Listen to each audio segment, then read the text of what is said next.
Coming up on 190 North, it's a supercalifragilisticexpialidocious takeover. We go behind the scenes for a sneak peek of Mary Poppins. We chat with the stars of the show, and we make music with the original composers. It's all next on 190 North.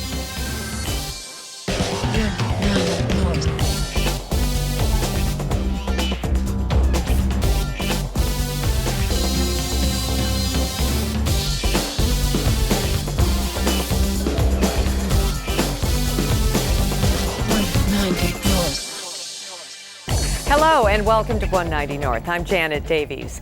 In the next half hour, we are giving you a backstage pass to the theatrical production, Mary Poppins. We'll meet the cast, producers, and original composers who played a part in making the movie come alive. First up, Michelle Alegria dazzles us with highlights of the musical's red carpet premiere. The red carpet has been rolled out for the world's most famous nanny, Mary Poppins, and the first stop on the national tour is Chicago at the Cadillac Palace Theater. I'm so excited to be here for opening night. What are you most excited about? How is she gonna float? How exciting is it, Allie, to be here on opening night of Mary Poppins? Really cool because I already saw it on Broadway, so I really want to see how it compares. For a spoonful of sugar helps the medicine go down, the medicine go down, the medicine go down. This girl's got some pipes. The Tony Award-winning musical that first graced the London stage, then Broadway in New York City, is now officially in Chicago. It's combining the magic from the original stories written by author P.L. Travers and, of course, the Walt Disney classic movie. Trick to this was taking the best of the movie and the best of the books by Pamela Travers. You know, she wrote these books in the 30s, and Walt didn't make his movie until the 1960s. This is a new invention, taking the best of those two and putting them together. A surprise guest from Disney's stage show, Aida, also graced the red carpet. I'm really excited to see the show, and I'm a Disney girl. And it's practically perfect in every way because original Broadway stars Ashley Brown and Gavin Lee are helping launch the national tour. It's amazing. We think the show looks better here than it's ever looked anywhere else, and we're thrilled with the company. You can be 8, you can be 80, you will have the most fantastic time at this show. The glamorous premiere also brought out Richard Sherman, who, along with his brother Robert, composed the original music for the motion picture on behalf of Mr. Walt Disney. He's the one that discovered these books by Pamela Travers and fought for 20 years to get the rights to do the film. Tell us what to expect here. What are we going to see? Enchantment, magic. Every time we've done this show, it's got better and better, and it's just beautiful to watch. And the red carpet spectacle culminated into a lively opening night performance of the show. Opening night of Mary Poppins here in Chicago just ended. Now let's find out what the crowd thinks of this sold-out show. It was fabulous. Great theatrical graphics and everything. It was awesome. Absolutely fabulous. And I second the motion. Thought the show was absolutely amazing. I've seen the show before in London and New York, and I thought this was the best cast there has been so far. It was fun and full of energy and practically perfect in every way. It was so magical, and when she flew out over the audience, I just cried. It was so touching. And now it's off to the after party. The Mary Poppins cast toasted to a spoonful of sugar at the Red Lacquer Room, where we caught up with the stars of the show and the nanny of the hour, Mary Poppins herself. It has been so amazing to be here in Chicago. Everybody's been so fantastic and very welcoming, and the audiences absolutely love it. It's fantastic. We've just had the best opening night response I think we've had since I was lucky enough to do the opening night of London. Oh, it's amazing. It's an absolute dream come true. Well, Chicago's been one of my favorite cities. I've had many of my shows open here. So it was a natural place we want to start to do the new version of Mary Poppins. Native Chicagoan Abigail Droger, who plays the daughter, Jane Banks, was especially happy to be back in her hometown for opening night. It's absolutely phenomenal. I'm so excited. It's here in Chicago, and I'm having a great time here. It's awesome. Partygoers enjoyed the festivities and celebrated well into the night the magical Mary Poppins premiere. Thank you, Michelle. Looks like you had a lot of fun. From the multifunctional set to the props, wigs, and wardrobe, I went behind the scenes for an all-access VIP tour. You have to check this out.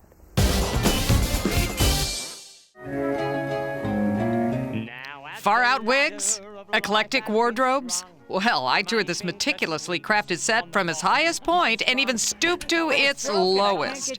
I went where few have gone for an all-access tour of the highly anticipated musical, Mary Poppins. Chim chimney, chim chimney, chim chim chiree. Finally on tour after premiering in London and on Broadway, I even chatted with the president of the Disney Theatrical Group, Tom Schumacher, who played a role in making Mary Poppins come alive from the page to stage. I think it's impossible to hear the word Mary Poppins and not say spoonful of sugar, supercalifragilisticexpialidocious, jolly holiday. These songs are really part of us. This elaborate production that hit Chicago by storm in March has had many different elements that make this musical magical. First up, I toured the set, which unfolds like a pop-up book.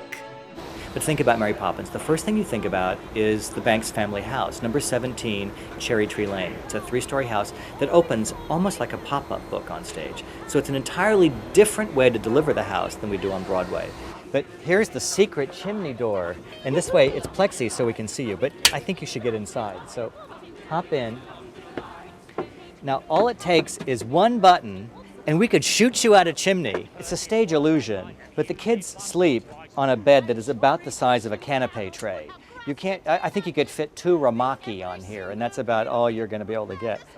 Although the bedroom props may be lacking in length, there was no half-stepping when it came to the enormous wig collection. This is mostly Eastern European hair. So there's a bald woman somewhere farming outside of Prague, but she's going to appear 8 times a week on tour. So not only do you have to have a wig for everybody on stage and every character, but there's 2 wigs more for the understudies, because everybody has their own hair. This is a gigantic thing to tour around the country. Another key element that sets this musical apart from other productions is the wardrobe. This show is more colorful than the other shows that I've ever been on. The costumes are actually a little more high-tech. Some of our costumes are actually magic, where other, it's just your standard costumes. We have lots of little tricks, parts and pieces to our costumes. And of course, we couldn't part without finding out how the musical makes magic. Well, everybody wants to know that Mary's going to fly, and so we do a couple of different flying illusions. If you look up there, that's the magic spot where Mary goes. So do you want to go up and look down? Oh, yes. Let's please. go. So naturally, I had to venture out to see how high Mary Poppins actually goes. And boy, was I impressed.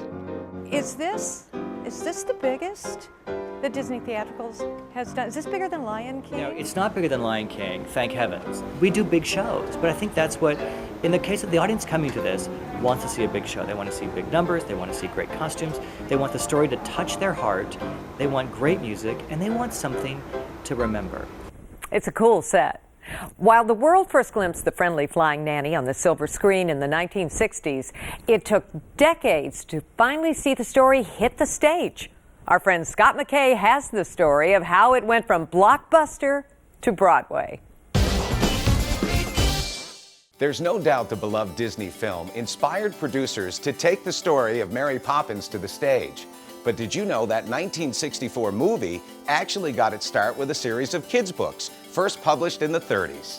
Australian novelist Pamela Travers actually penned 8 books about the whimsical nanny's adventures. The first, simply titled Mary Poppins, was published in 1934. It didn't take long for movie producers to come calling. You have Walt Disney, who chased Pamela Travers from the 40s until the 60s to make his fantastic movie that came out in '64. After 2 years of scripting and musical composing, Dick Van Dyke and Julie Andrews landed starring roles in Disney's version of Mary Poppins. The film got 13 Academy Award nominations and went on to win 5, including Julie Andrews' Oscar for Best Actress. Ironically, it was one of the film's own stars who tossed out the idea of Mary Poppins as a musical. The first time I heard about it talked about actually is in a radio interview. It's the spring of 1965.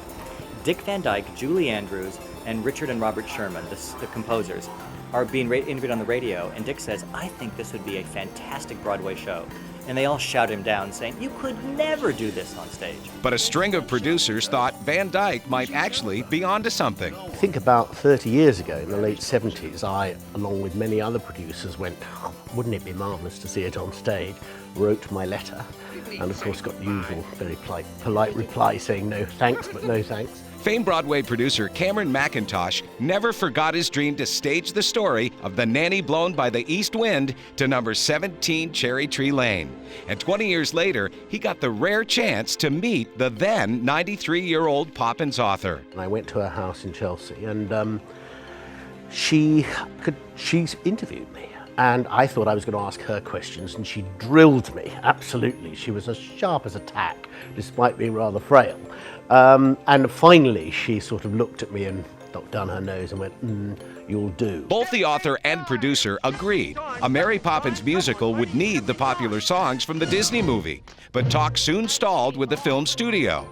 Until Disney theatrical exec Tom Schumacher met McIntosh back in 2001. He immediately found out that the show that I was dreaming of was very much the show that he thought should be made. And we began working, and it has worked rather seamlessly since. The stage collaboration melds together what McIntosh sees as the best elements from the books and the movies, including 8 classics like Supercalifragilisticexpialidocious. Oh, supercalifragilisticexpialidocious, even though the sound of it is something quite atrocious. I do believe that if ever there was a perfect version of musical version of Mary Poppins, we've got the nearest to it. And I will always treasure her son writing me a letter after the opening night saying, I now finally understand what my mother was all about. And indeed, this is the story that she told us. Thank you very much, Scott. Now coming up, we belt out beautiful ballads with some of the film's original maestros of music. 190 North is brought to you in part by Broadway in Chicago, providing entertainment into the heart of Chicago's downtown theater district. 190 North.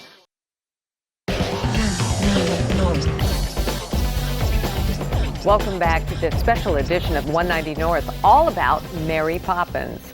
Making the magic and music of the popular Disney film come to life took quite some time. I recently sat down with the visionaries who were determined to make this musical despite the obstacles.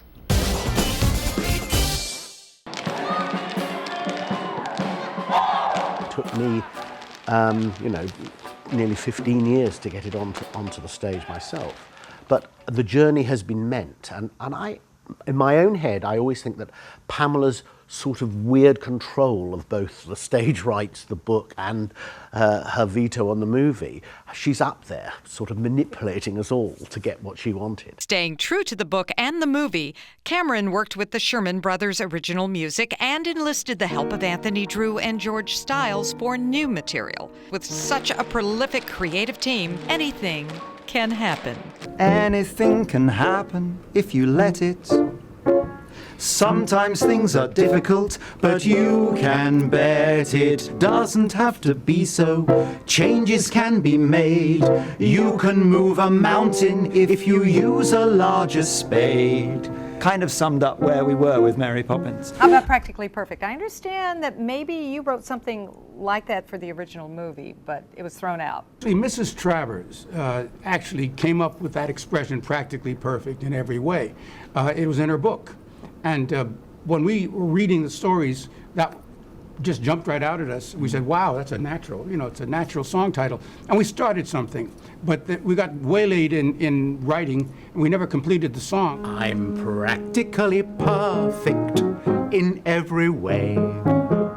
Practically perfect? So people say. Each virtue virtually knows no bound. Each trait is great and patently sound. I'm practically perfect from head to toe. If I had a fault, it would never dare to show. I'm so practically perfect in every way. She sings it in a slightly higher register than that. When I first heard this song, it was so right. It was so practically perfect. I said, it's one of the best songs I ever wrote. And I mean, I loved it. It was just great, and I felt very good because I was apprehensive to begin with. There's two young British writers that are adding songs and changing melodies and things adding things to ours. And I was kind of scared. And then I heard that song, I said, wow, they know what they're doing.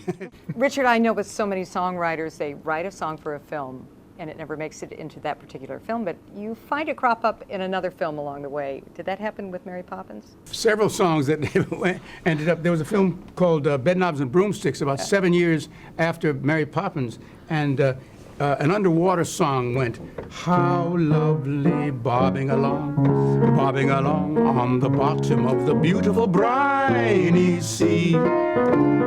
What a chance to get a better peep at the plants and creatures of the deep. Now, supercalifragilistic, did that come from the book or did that come from you and your brother's mind? We sort of double-talked our way through super colossal and atrocious, and we sort of got the words in between to sound pretty good. Atrocious, precocious, and docious, why not? And then at the beginning we had super colossal, and we dropped the colossal because that's kind of corny, and we said super califragilistic, you know, and that became our word.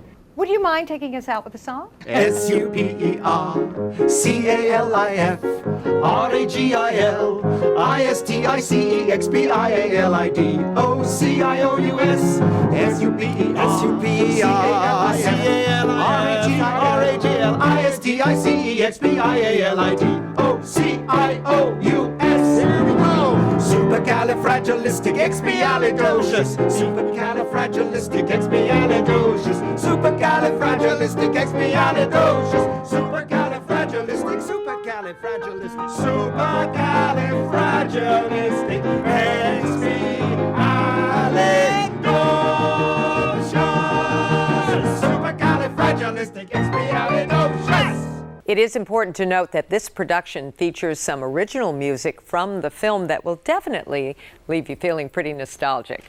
Okay, after the break, we get up close and personal with the stars who make Mary Poppins magical.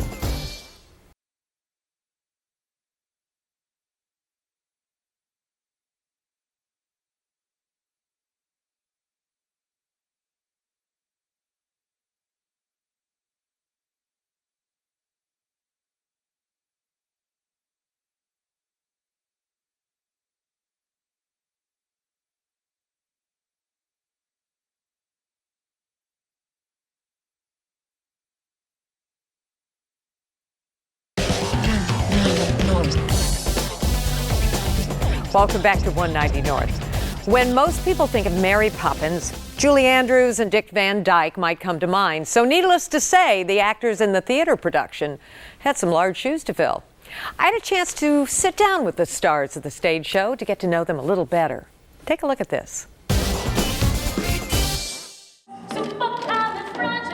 This perfectly magical musical wouldn't be the supercalifragilisticexpialidocious spectacle that it is without this gal, Broadway's first Mary Poppins, Ms. Ashley Brown. I caught up with Ashley and her little friend. Obviously, something is in your lap, so we have to introduce everybody to Eddie Brown, the true star of Mary Poppins, is right here. And Eddie travels everywhere with you? Everywhere. Where is Eddie during performance? He's in my dressing room, and he knows my cues now, because in New York he was there as well. My dresser's always like, his ears always perk up, and he's by the door, and he's obviously very tired from his long day. What caused you to leave the New York stage and go on tour?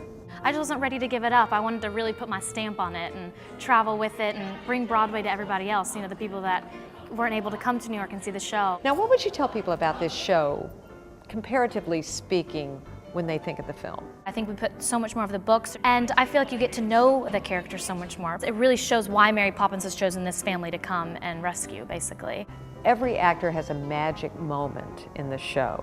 Do you have a particular one, or does it change from time to time? I love Chim Chimney and Bert and Mary are just by themselves. Those simple scenes, because there's so much going on in the show all the time, which I love, but it's the simple moments that I cherish a lot as well. Now, speaking of Bert, the man behind the chimney soot is London native Gavin Lee, who also originated the role on stage. I started performing way back in 1990, and then 4 years ago, I had an audition for Mary Poppins for the role of Bert, and I'm still hanging on to that role now because it's the best role I've ever played. Physically, you look like Bert, don't you? You're always going to have Julie Andrews and Dick Van Dyke in your mind when you think of Bert and Mary. And so that was lucky for me that I walked in and I'm tall and gangly and just like Dick Van Dyke was. And this sweep is as lucky can be. He's acting for the first time alongside an ensemble member who happens to be his wife. We always try to. Well, We never get to. never get the opportunity. No, this is it's the rare. first time. When I got offered to do the first national tour of the US, Emily went and auditioned and got the job, and here we are in Chicago together. We've been here for 5 weeks, and it's fabulous. What a great city. We keep telling everyone back home in England, and they're all coming out over the next 6 months while we're here to visit, because it's a great town. It's just great.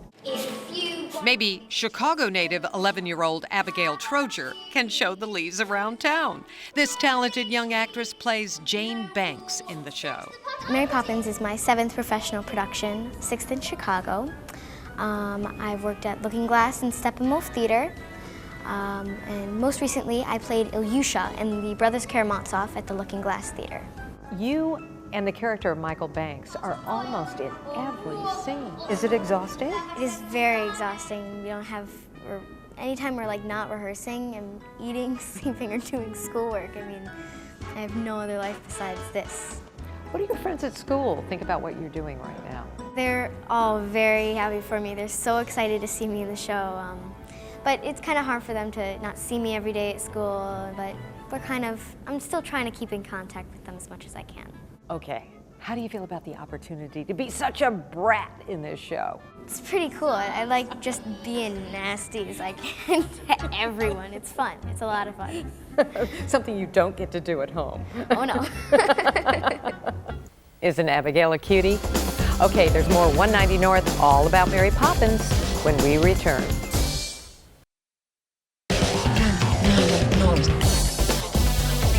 That's the end of our show, and if you want more information on how to get tickets to see Mary Poppins, currently playing at the Cadillac Palace Theater, just log on to our website at 190north.com or call our hotline at 312-750-7190. I'm Janet Davies. Thank you so much for joining us, and we will see you next week for another 190 North. Feed the birds, tuppence a bag, tuppence, tuppence, tuppence a bag.